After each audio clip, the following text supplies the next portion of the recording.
آج کی اس ویڈیو میں ہم آپ کو پاکستان کے ایک ایسے شخص کے بارے میں بتائیں گے جو کہ متوسط طبقے سے تعلق رکھتے تھے، مگر ان کی محنت ان کو کامیابی کے اعلیٰ درجوں پر لے گئی۔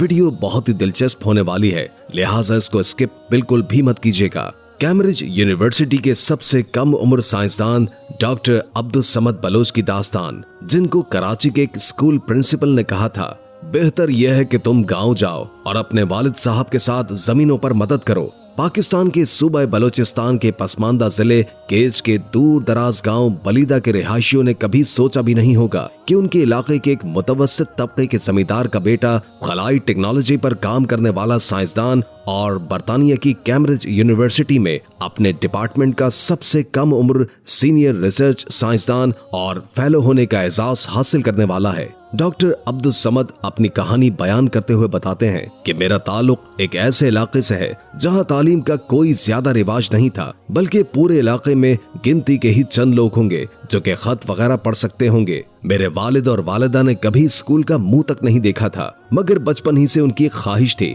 کہ ہم پڑھ لکھ جائیں۔ ہم زمیندار ضرور ہیں اور زمینیں بھی کافی ہیں، مگر ہماری زمینوں پر وہ پیداوار نہیں ہوتی جو ہونی چاہیے۔ چنانچہ والدہ میری ضروریات پوری کرنے کے لیے کیا کیا کرتی تھی بیان نہیں کر سکتا۔ اس سے بڑھ کر یہ کہ والد صاحب کو اقبال کے کچھ اشعار یاد تھے جو وہ مجھے اور میرے بھائیوں کو ہر وقت سنایا کرتے تھے، جس سے ہمت بن جاتی تھی۔ پڑھائی میں میری دلچسپی کو دیکھتے ہوئے والد صاحب ہمیں ساتھ لے کر کراچی کے علاقے لیاری پہنچ گئے۔ جب پہلی بار کراچی گیا تو یقین کریں مجھے ایسا لگا جیسے یہ کوئی اور ہی دنیا ہے۔ لوگ، گاڑیاں، ٹریفک اور روشنیاں دیکھ کر حیرت زدہ رہ گیا۔ رات کے وقت جلتی لائٹیں دیکھ کر مجھے ایسا لگتا جیسے میں کسی روشنیوں کے شہر میں پہنچ گیا ہوں۔ لیاری میں ایک اردو میڈیم اسکول میں داخلہ لیا، مگر جلد ہی اندازہ ہو گیا کہ جب تک انگریزی اچھی نہیں ہوگی اس وقت تک ترقی کرنا ممکن نہیں ہے۔ اس صورتحال کا اندازہ ہونے کے بعد والد صاحب کو بتایا کہ مجھے انگلش میڈیم اسکول میں داخلہ لینا ہے، جس پر والد صاحب مجھے کلیفٹن کراچی میں واقع شہرت یافتہ اسکول میں لے گئے، جو کہ ان کی استطاعت سے بڑھ کر تھا، لیکن انہوں نے میرے شوق کی خاطر مجھے وہاں پڑھانے کی ٹھان لی تھی۔ میں ایک دیہاتی بچہ تھا جو شہری طریقے تو زیادہ نہیں جانتا تھا، مگر میرے پاس والد کا دیا ہوا اعتماد اور کچھ کر جانے کا حوصلہ ضرور تھا۔ اس موقع پر پرنسپل صاحبہ نے اپنے دفتر میں والد صاحب کی موجودگی میں میرا انٹرویو لیا اور انگریزی میں ہی مجھ سے بات چیت شروع کر دی۔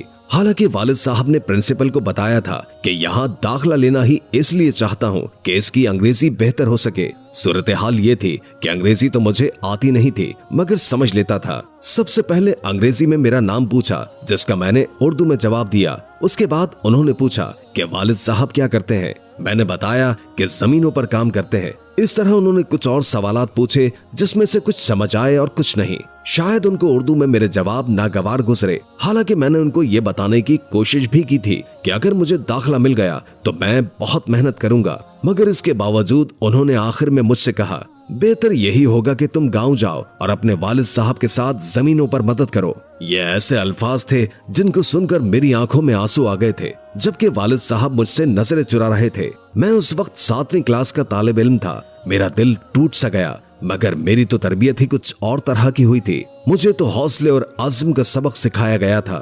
یہ بات تو ذہن نشین ہو گئی تھی کہ انگریزی سیکھنا لازم ہے۔ لیاری میں ہی ایک انگلش میڈیم اسکول کے بینرز اور پوسٹرز لگے ہوئے تھے۔ میں نے والد صاحب سے کہا کہ مجھے اس اسکول میں داخلہ کروا دیں۔ انگریزی سیکھنے کے لیے میں نے خود ہی کوشش کر دی۔ کبھی انگریزی اخبار مل جاتا تو وہ پڑھتا، کبھی گرامر کی کوئی کتاب پڑھ لیتا، ساتھ میں اسکول کے اساتذہ سے جو مدد مل جاتی اس سے پڑھائی بھی کر لیتا تھا۔ گویا کہ یہ ایک چھوٹا سا اسکول تھا، لیکن کچھ اساتذہ انتہائی محنت کے ساتھ پڑھایا کرتے تھے۔